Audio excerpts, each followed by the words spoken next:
1 in 3. That's how many American men will face physical violence, sexual assault, or stalking by an intimate partner. 1 in 3 women worldwide will endure physical or sexual abuse, most often by someone they know. But domestic abuse isn't just bruises.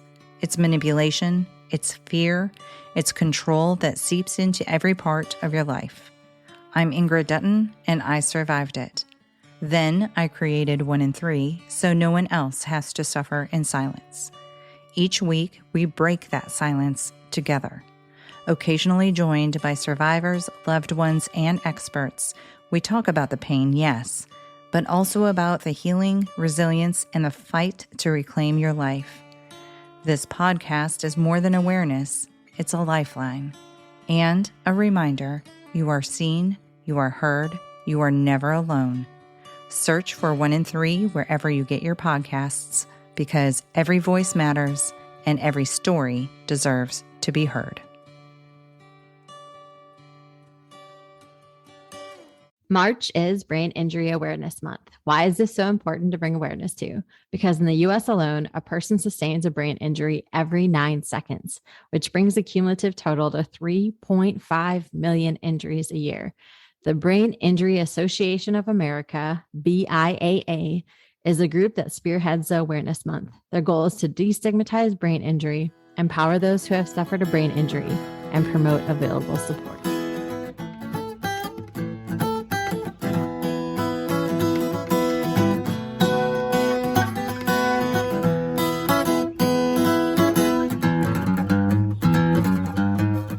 Good morning, everybody.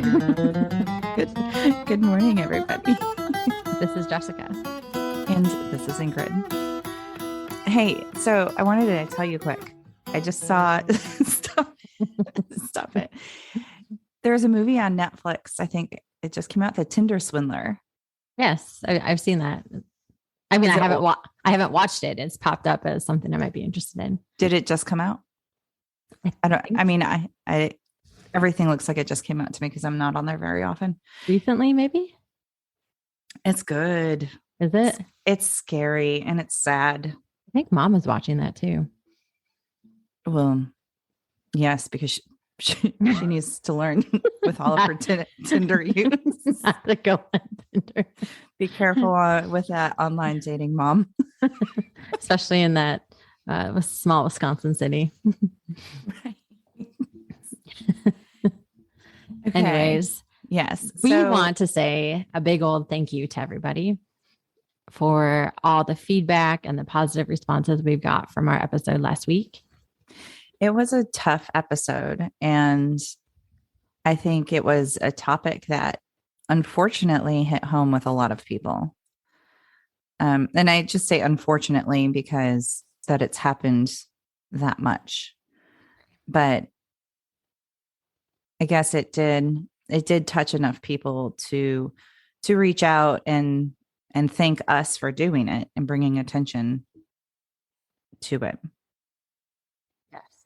So thank you for the feedback. Thank you for all the downloads. And this week we are obviously talking about brain injury, which is another heavy topic. It is. We were able to talk with one of my former classmates, Ashley. I guess she goes by Rush, not Renegar, as we learned. Okay. We did an interview with Ashley and her husband, Eric, but unfortunately, the audio and half of the interview was all choppy, and I do blame my internet for that. So I'm sorry, but me and Ingrid are going to rehash and kind of tell Ashley and Eric's situation for her, and then we will have the parts that we were able to salvage included after we let you all know what happened. Yes.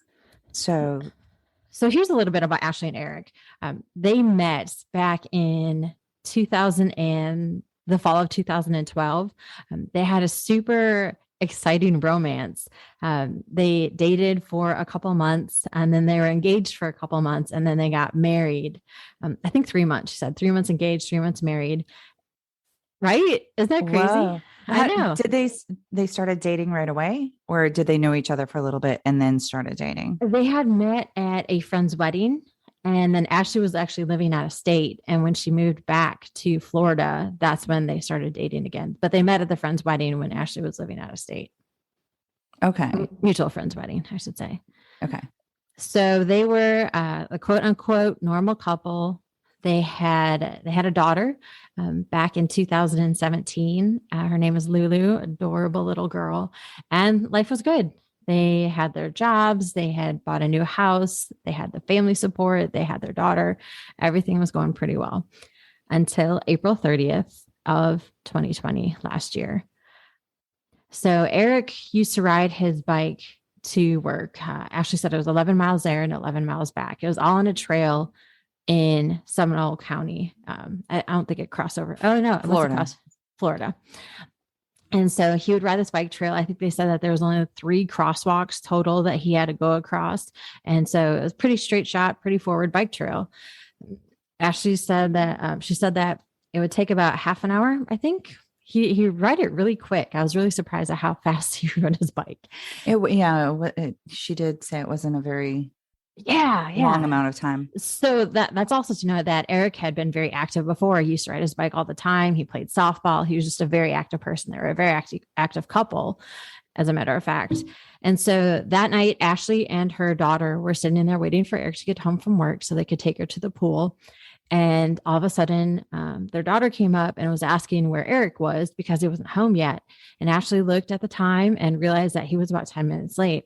So she called his cell phone. And when she called his phone, some random person answered who let her know, oh my gosh, that might choke me up, who let her know that it was the chaplain at the hospital and that they had the person whose phone it was. They didn't know Eric's name at the moment, but they had his phone and she needed to come in to the hospital right away. And so she called her family up. Her in-laws came and looked after her daughter, and she headed straight to the hospital, not really knowing what was going on. Right. And I think while she was there, I'm not sure how much information they were actually giving her. Like, I don't know that they were giving her a play-by-play, but they have something called the Glasgow Coma Scale. And the Glasgow scale, I actually looked it up. It's the number range is from 3 to 15. I don't know why there's not a 1 and a 2, but there's not, or maybe it was 3 to 10, but 3 is where it starts. And I think it was the worst. And so she was informed that Eric's brain injury and his response was, he was at a 3. He was pretty much the worst that you could get. And then a couple other facts, like I think 95% of people with that injury do not live a couple hours. And I think 85% don't live the 24 hours to the next day. It was really high statistics of non-survival. Right. And the scale is, it's like a grading system, like you said. And it's to determine kind of the level of consciousness that someone is in. So things like, do they respond to verbal stimuli? Do they open their eyes? Do they move? Like what do they respond to? So she gets to the hospital, and when she's there, she finds out that Eric was hit by a vehicle when he was crossing one of the crosswalks. She said that his body actually went up in the air. He bounced off of the windshield and he hit his head there. And then he kind of hit it when he fell on the ground. He hit his head again. So his brain was just knocking back and forth in his head. And just to clarify, he was wearing a bicycle helmet. Mm-hmm. But unfortunately, the helmet, because of the way he hit his head, I think she did say it came off, or it at least came loose. It moved. Mm-hmm. Yes. So while he was taking all the precautions he should have, there was just interjections that happened that you just can't control. One of the things that was actually in their favor is that she said a respiratory therapist and a pulmonologist, I believe, were in the ambulances that came and helped Eric out because he was having heart and lung problems from the moment they picked him up. So they were able to stabilize him enough to get him to the hospital. And then at the hospital, there was a neurologist. It might have been more of a specialist than just a neurologist who was actually at the hospital there and was able to take a look at Eric's scans and help treat him there as well. She said the duration of his hospitalization from April 30th through ICU level care, through step down, through inpatient rehab was until July 6th. I don't know that I asked her this question. If they had, if they said if there was anything that they thought contributed to his recovery. Yes, you did. And that's actually one of the questions that was able to make it through. And Eric. So we'll have that at the end. Yeah. Okay. So y'all can hear what helps him recover. Okay. And so the difficulty with the brain injury is that he has been suffering with memory issues, confusion, and insomnia. And emotional regulation was a hard one as well. Yes. And since he has been home, they've still been doing rehab, which I think he is supposed to be completing soon. He just finished all of his outpatient rehab. Okay.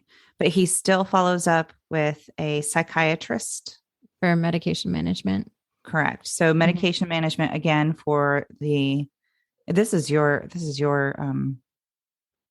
area.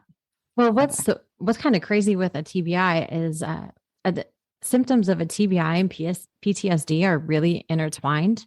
They can be anger outbursts, nightmares and everything else that goes with TBI or PTSD, but TBI can have that same kind of mental impact as well because it's your brain, it's crazy. So while Eric is in the hospital trying to recover, Ashley is on the outside, like trying to go to work, trying to help take care of their daughter. I mean, she had the support of her parents and her in-laws and her sister-in-laws. So that she had a lot of family support, but seeing your spouse laying there, not able to help him, it just must have been so incredibly difficult. And one other thing that stuck up to me is what she said is, she's like, it was a perfect day. She said it started out as a perfect morning. It was a Friday, like one of those good morning Fridays where the weather's beautiful and the birds are chirping and butterflies are flying everywhere. And she said that now when days start off like that, she just gets worried because of that one perfect day that ended up with her husband being hospitalized with a really negative prognosis and then coming through and making it through in the end. Right. And I think one thing too is they were told that he had injury to his frontal lobe, correct? Or did I make that up? No, I think you're right. Okay. And just so frontal lobe, and it makes sense. That's what is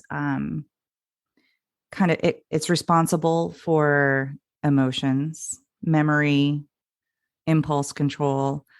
And so you can have personality changes and become a little bit more impulsive, which all of that sort of goes along with what she says he has been experiencing.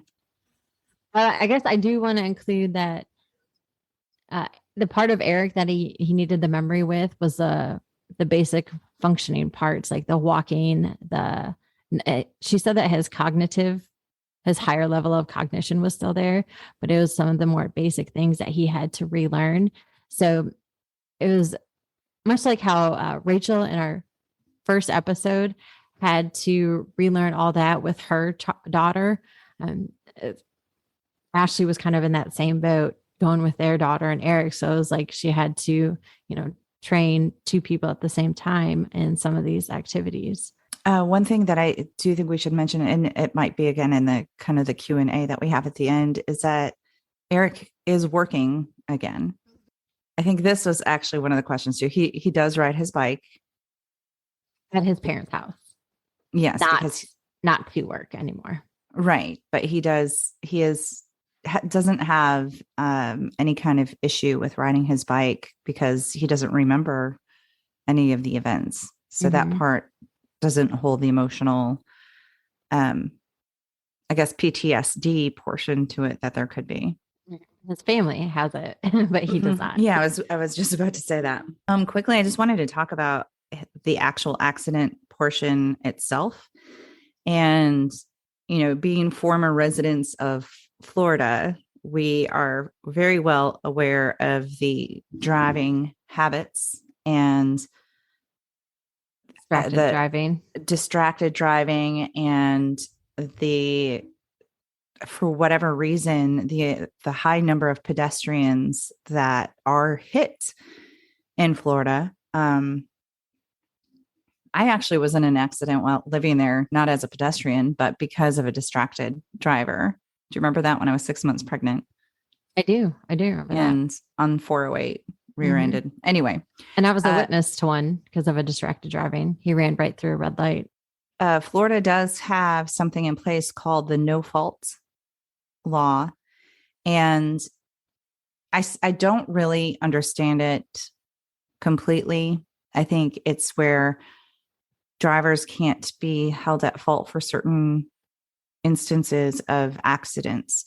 So, like when I was rear-ended, the driver of the other vehicle and myself happened to have the same insurance company. So when I went to meet with them, they pretty much were like, well, how much do you need? We'll just do a settlement right here. As long as you sign that you'll never come after us to try to like sue for back problems or whatever. But I know that this no fault law becomes a problem when you're hit, there's some sort of accident and the other driver is at fault, but they're not issued a citation. Clearly at fault. Right. So in this instance, in this situation, Eric was, as we mentioned before, riding his bike to work, went through a crosswalk and which happened to be, I'm not sure if it was exactly in a school zone, but at least in the same area. School zone with a pool and there's children out. Yes. And he was hit in the crosswalk by a vehicle. And the driver was not cited for any kind of fault. And because of that, there can't be any monetary compensation from that individual. And I think in Florida, you carry like personal injury protection. You're supposed to carry personal injury protection, I believe, up to $10,000. The minimum, I think. Yes. And I'm not sure if that is possibly what Ashley and Eric had, because I think she said something around the amount of $10,000 with his insurance. I don't think that she gave an amount. They said that their insurance covered some of the medical bills, but not all of them. Right. And so then I asked if there could have been a civil suit that they filed. However, that they can't do that because, again, nobody was found to be at fault. And just interestingly, there was a bill that I believe was initially passed around this time, sometime in April, where Florida legislation the plan was to get rid of the no faults clause or law or whatever it would be called. But that would result in insurance holders probably having an increase in their policies, and they would have to carry a higher liability. And apparently because of that, along with then the potential of people just dropping their insurance altogether because they didn't want to have to pay for the increase in premiums and all of that, Governor DeSantis did veto that. And that's two interesting calls that he's made in regards to people on our podcast. Right. But and it's just unfortunately the timing of this just all lines up with this situation. But I guess this just kind of reinforces you guys need to make sure you know who you're voting for, what you're voting for, and exercise those voting rights.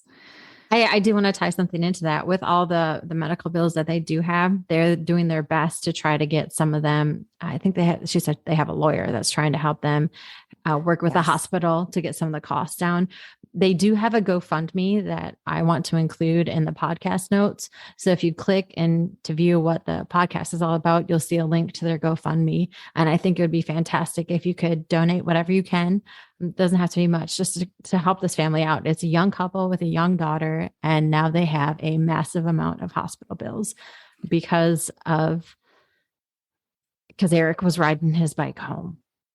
And this is a lifetime now for them. Mm-hmm. This is similar to like what Ray mentioned in episode 3. This is now the new normal. That is pretty much the gist of their situation and what happened. And then we'll let our interview take over from here and tell you the rest of everything that's going on. Eric, how do you feel? I feel good. Do you? You look good. Your face, I can't even tell your face bones were broken. Yeah, I feel good. My osteopath I really like. I call him Dr. Feelgood. Dr. Good Magic hands. Dr. Magic hands. No, I like them. I'm not in any pain. And it's just that every day I try to make today better than yesterday.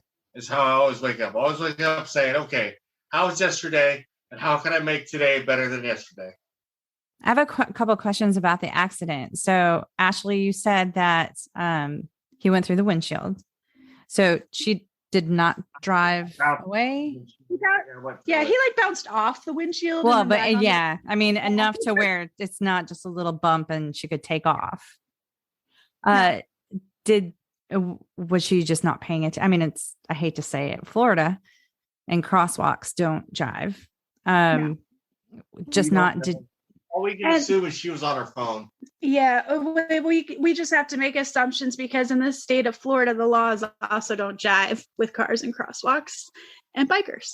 Was she cited for something? Nothing. She wasn't found at fault for anything? Florida's a no-fault state, and you don't have to carry full insurance in Florida for anything. Remember that. Wow. But whoa. So all these medical bills, everything is falling on you guys.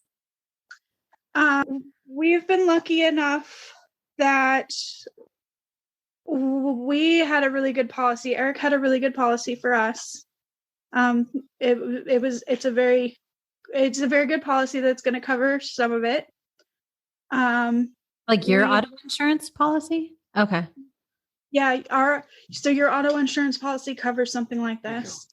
The lowest policy in Florida only covers the ambulance ride, really. By the time, especially with what he needed on the ambulance ride to survive to the hospital. So that money was gone before he ever made it to the hospital.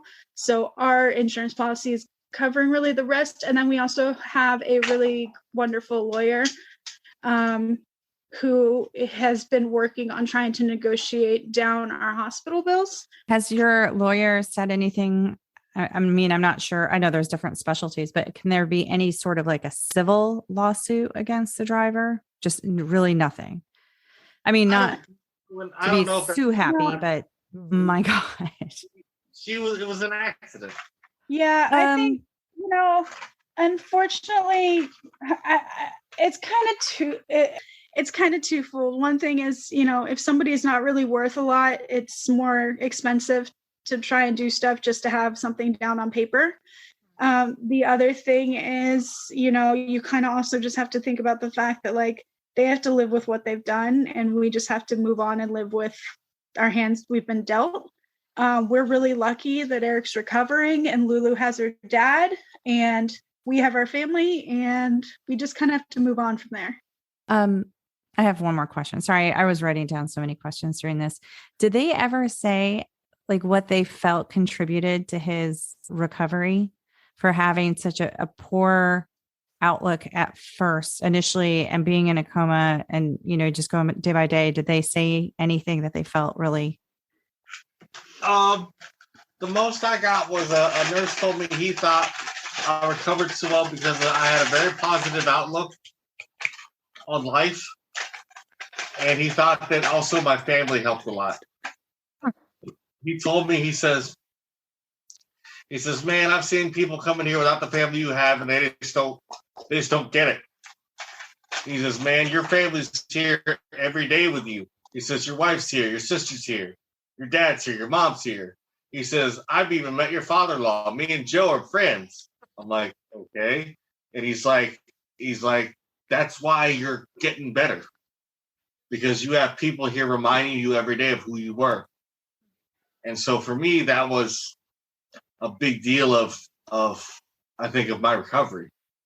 It was just the fact that I had people around me every day who reminded me of what I was and who I was. Yeah. And I think the other big piece of it too is, like I said a little bit ago, like he didn't do very well in the neuro rehab unit when he first got there, but he had a physical therapist named Ryan and a speech therapist named Darby and an occupational therapist named Raquel, who really believed in something in Eric and wouldn't let them discharge him.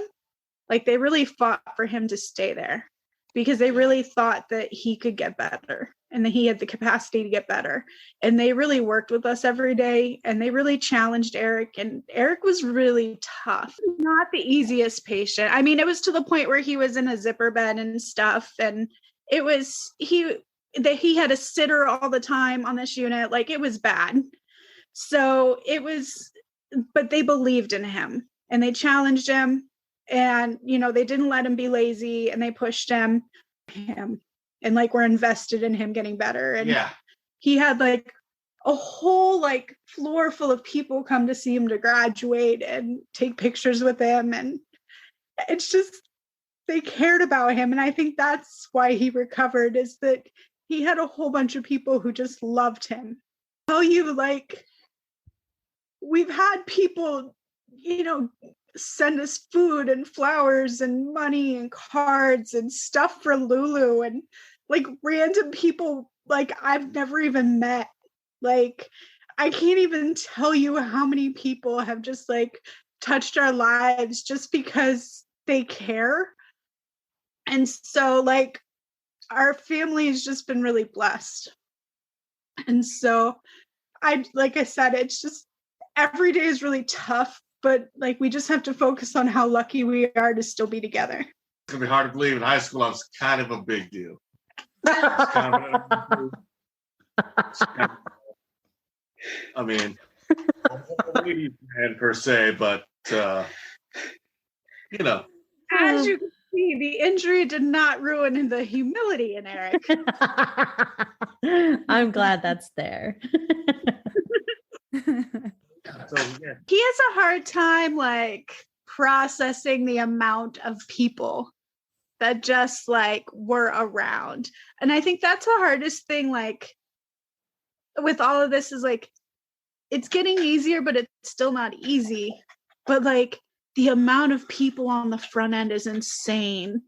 And then now it's like so quiet. Like it's just such a difference. Yeah. And it's like, it's hard to process that. It's like, wait, it's still really hard. It's definitely better than it was. And Eric's starting to slowly like reintegrate back into his life. But there's little blips of like memory and filter. Yeah. Is there anything else, baby? I don't think so. No. I read a really great book about TBI called Where's the Mango Princess? I highly recommend that book. Though I recommend not reading up on the author's life because then it makes you depressed, because I was like, oh my God, I found somebody who understands what I'm going through. I want to contact her and tell her, thank you for writing this book. And then I fell down a rabbit hole of despair. So don't do that. Oh no. What is the name of it again, Ashley? Where is the Mango Princess? Where is the Mango Princess? Well, now I'm curious and I want to go down the rabbit hole. Well, not right now. We don't have time for that rabbit hole. You can do that on your own time. Fair enough. Fair enough. And not with Ashley. She did not like it. Don't put her through that again. Yeah, no, you don't want to. I'm just saying, like, you don't want to reach out to the author to tell her thank you. That's all I'm going to say. Gotcha. And then March is TBI Awareness Month. So they're typically walk in remembrance. So in Orlando, it is March 4th, which is a Friday. And I believe it's 5:30 or 6:30 around Lake Eola. So Are you guys doing So it? there is time for anybody who is going to listen to this podcast. It's going to be released on March 1st. So you guys have 3 days to get out there. yes, and there'll be lots of resources for caregivers and healthcare workers and survivors of TBI. I'd like to go walking in it. And Eric and I are going to walk in it. So we'll be there, and I'll probably be wearing Lou. So How, Eric, how do you feel about riding a bike again? I'm good with it. I've been riding at my parents' house. They got me a little holder for my bike. I think I'm fine with it. yeah, To be honest with you. that's the great irony of this whole situation. Eric remembers nothing. So to him, he doesn't understand why we're all. He does not remember the day of the accident. He doesn't remember anything after the accident. When would you say your memory starts coming back? I'm in the hospital. This last time, though? Yes. Yeah. So he was just in the hospital about 3 weeks ago, and that's about when he starts to get his memory back. He Oh, doesn't wow. remember any of the time. He doesn't remember. I don't remember that day. I don't remember my Vegas trip. I don't remember that day. I don't remember the accident. I don't remember all the time in the hospital. Like they're like, you're waking up, you're going crazy. I'm like, if you say so. Wait, you went to Vegas Yeah. after your accident? That's the Vegas trip you're talking about? Oh, okay. Sorry. He went the February before. Oh, okay. It's stuck in his craw that he can't remember this because he was like so looking forward to this trip, and now he doesn't remember it. Oh. There's a lot of people that don't remember their Vegas trips. So I know, that might exactly. be okay. Do you think this has brought you guys like closer together as a couple, like as a marriage, or? But I think in certain ways, yes, in other ways, no. Care to elaborate?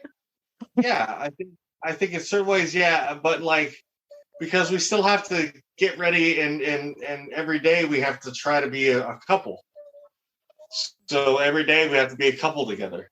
And sometimes that's not the easiest thing to do. Especially with me. I'm not the easiest person to deal with. But that's every day. So every day I have to get up and I have to say, you know what? This woman's my heart. And she's who I want to be with. And I want to be with her. So I got to do what I got to do. You know? So that's what I got to do every day. Eric, you're going to make me cry again. That was really sweet. Yeah, I think that was a big thing. When we got married, we made a conscious decision that we wanted to be together for the rest of our lives. Yeah. And so, you know, like we really stand by that in our marriage. And so no matter what. So I think, you know, like I remember like talking to a doctor once and their first question when I told them what happened was, well, are you going to stay with him or are you going to leave him? And I was like, how is that even a question? I think the question is, how are you going to keep figuring it out to how to be together? Right. And so I've never once like had it cross my mind any other way other than how are we going to figure out how to make this work forever? There's like a statistic, I think it's like 85% of marriages with a TBI end in divorce or something. And so like, you know, I love him and we figure it out, and Yeah. you know, the same things we disagreed on before, we still disagree on now. Maybe we just do it a little bit louder. Well, thank you for doing this. I appreciate it. Yes. Thank you both.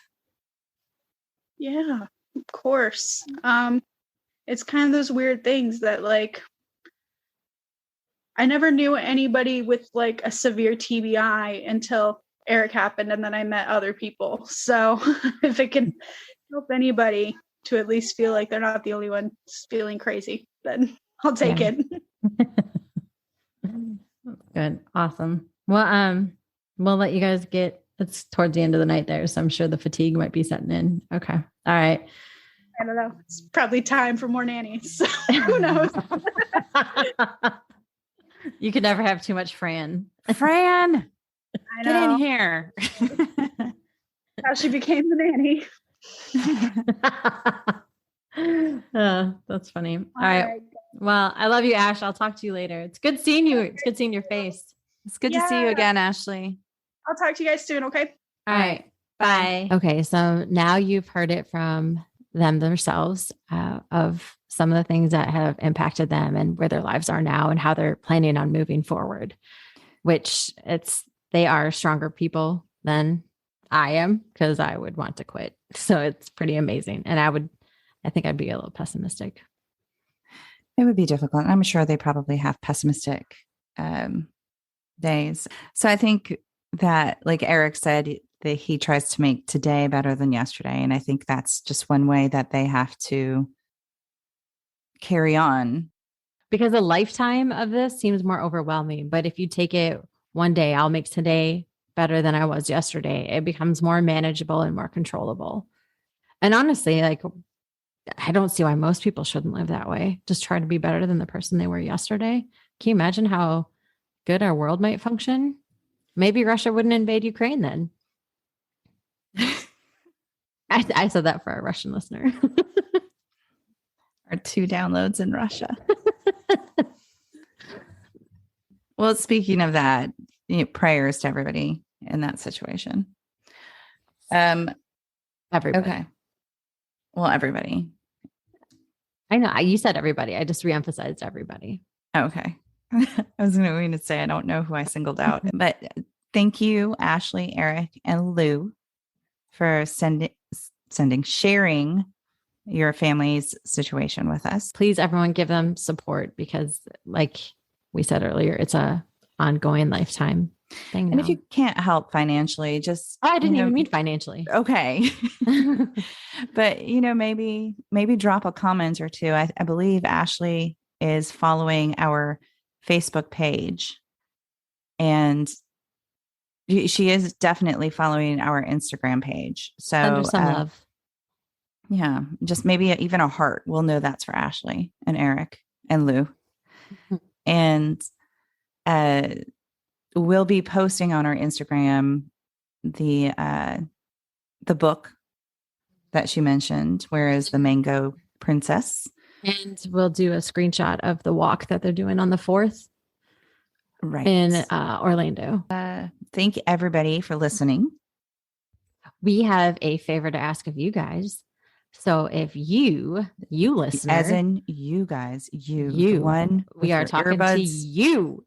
Your earbuds are in. You're in the car on your way to work, at the hospital. You're ignoring somebody. You're pretending to listen to somebody else.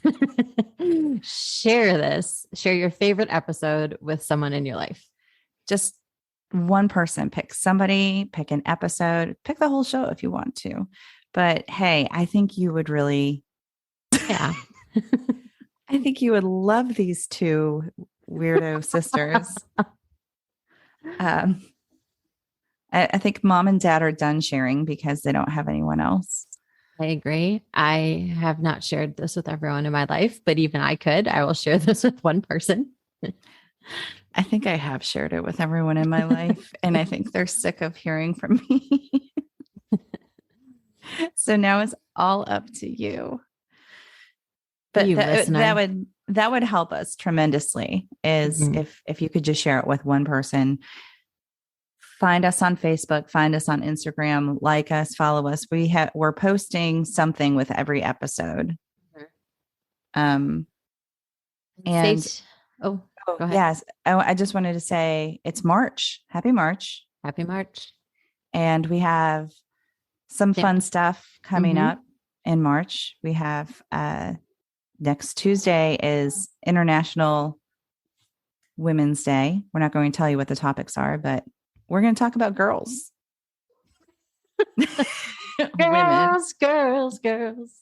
Girls just want to have fun.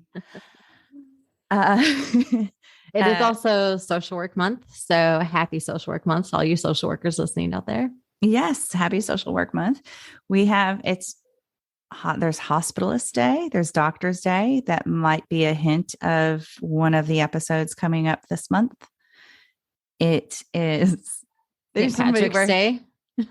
We're not doing anything for St. Patrick's. We're not doing anything. Well, we might be, but that's not going to be on the podcast. Nope. Y'all don't need to be part of that part of our lives. There's another individual that he has a day in March and September, I believe, but we're going to be talking about him and it's kind of comical. So I don't want to say we've had a lot of heavy topics and this is one that's a little bit more lighthearted. What else? Ingrid's birthday. Oh my goodness. It's my birthday coming up. My mother-in-law's birthday. I'm not her mother-in-law. I'm her sister. I didn't mean you. It's not all about you. I thought that's why we created this podcast. But anyways, guys, keep tuned. Nope. Stay tuned. Keep listening. Share with a friend and we'll see y'all next week. Yes. Thanks for listening. Bye. Bye.